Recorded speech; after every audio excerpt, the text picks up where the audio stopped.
Kemudian yang terakhir, agar kemudian kita semua bisa mengisi kemerdekaan dan bisa menjadi hamba-hamba yang merdeka adalah sebagai pemuda muslim kita harus meningkatkan sikap saling menghargai dan menghormati. Itu penting untuk kita perhatikan juga. Bagaimana sikap menghargai dan menghormati. Ada kaidah begini. Nata'awan bima ikhtalafna, nata'awan bima tafaqna wa natasammah bima ikhtalafna. Ada yang seperti itu kaidahnya. Yaitu kita saling tolong-menolong dalam apa yang kita sepakati dan kita saling tasammah. Tasammah itu artinya saling bertoleransi atas apa yang kita selisihkan. Seolah-olah kalimat itu benar. Ini banyak sekali kaidah-kaidah yang dipakai oleh masyarakat kita seolah-olah ini benar. Padahal kemudian kalau kita gali kalimat ini, kaidah ini tidak sepenuhnya benar. Kalau yang kita sepakati adalah hal yang kemudian sudah menjadi perintah Allah, yang kita sepakati adalah sesuai dengan Quran dan Sunnahnya, silahkan jalankan. Kita saling apa? Kita saling natafaq. Kita saling kemudian bersepakat, ya. Kita saling saling menguatkan, silahkan. Tapi kalau kemudian yang disepakati adalah sesuatu yang tidak baik, maka kita tidak boleh kemudian saling menguatkan di situ. Misalnya di satu masyarakat ada kesepakatan, ini kalau Agustusan dan Bulan misalnya begitu. Lalu kemudian nggak apa-apa karena itu kesepakatan, ya kita saling menguatkan. Tidak bisa begitu. Kesepakatan itu adalah ketika berdasarkan pada Quran dan Sunnah Nabi dan apa yang kemudian disampaikan oleh para ulama salafus saleh dan salaful ummah itu. Selain dari kesepakatan itu ya tidak lihat-lihat dulu. Tetapi kemudian bukan hanya wa natasammah bima ikhtalafna, bukan hanya kemudian kita saling toleransi, tetapi harusnya apa? Wa natasah bima ikhtalafna. Kita saling menasihati atas apa yang kita selisihkan. Menasihati bukan mentoleransi. Kenapa? Menasihati itu juga bagian dari toleransi, tapi toleransi belum tentu bagian dari menasihati. Atau misalnya ada sesuatu yang salah. Misalnya katakanlah saya mendapati saya ada sesuatu yang salah. Tadi katakanlah kok seperti ini. Sementara kemudian dalam Quran, dalam Sunnah para ulama menjelaskannya begini. Itu bisa saling menasihati. Atau kemudian ketika imam sholat gitu kan, ketika kita melihat imam sholat salah membaca Fatihahnya, lalu kemudian kita menasihati, Pak, tadi panjenengan dalam membaca Al-Fatihah salah dalam membaca ayat ini, harusnya demikian. Itu menasihati.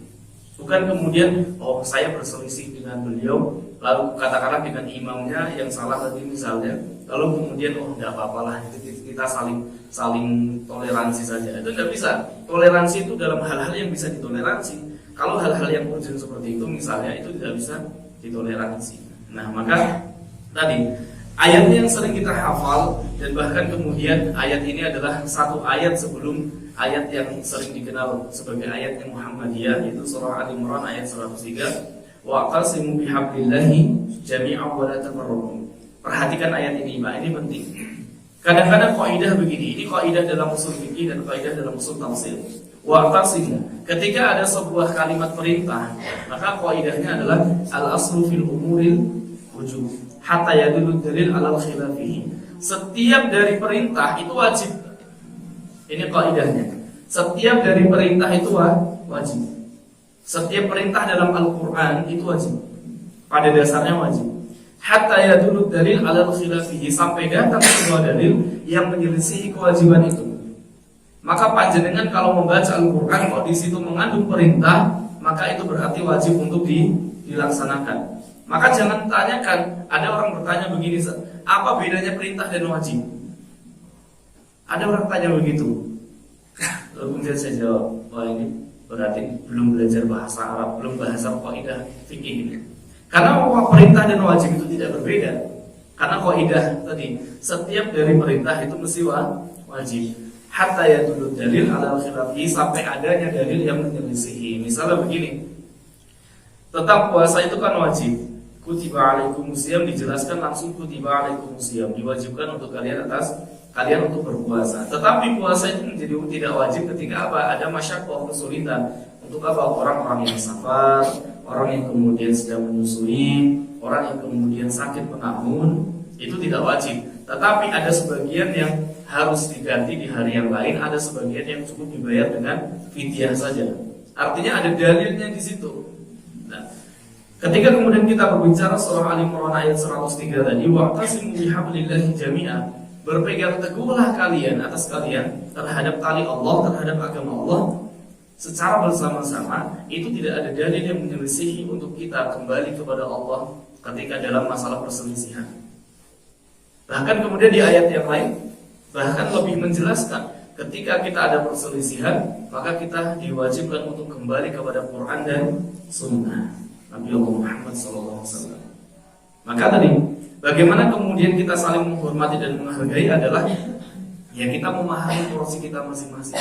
Tapi jangan lupa kalimat berikutnya adalah wala tafarraqu, dan jangan berpecah belah. Farqun itu berbeda dengan ikhtilaf. Farqun itu berbeda dengan ikhtilaf.